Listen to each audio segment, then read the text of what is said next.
Konturatu garenerako heldu da berriro uda Zumaiara, eta horrekin batera baita aparkamendua erregulatzeko sistema berria ere.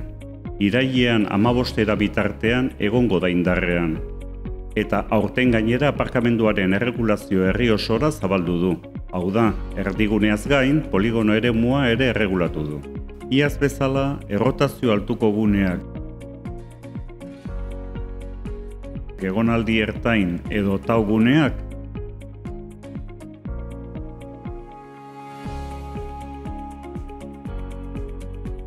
eta bertakoentzat gordetako guneak berizten dira oraingoan herri osoan. Autoa Zumaian erroldatuta dutenentzat guztiak dira doakoak. Agunea urte osoan egongo da indarrean eta 3 zatitan banatu da.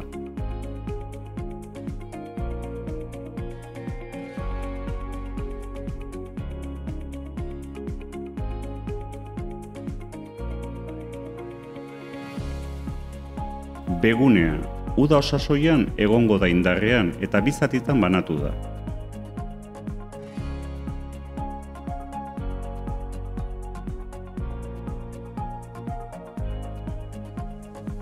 Zegunea, foruen enparantzan kokatutako gunea da eta urte osoan egongo da indarrean. Ordutegitik kanpo eta jaiegunetan, Egoiarren gunea izango da.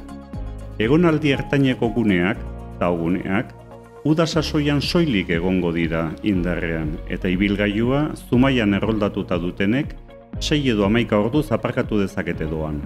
Gainerako ibilgailuek ordaindu egin behar dute. 2 kasuetan tiketa inprimatu behar da. Egoiar guneak uda sasoian soilik egongo dira indarrean, ardantza bidea izan ezik. Txuriz eta edo R batez margotutako guneak dira eta herri osoan zehar daude banatuta.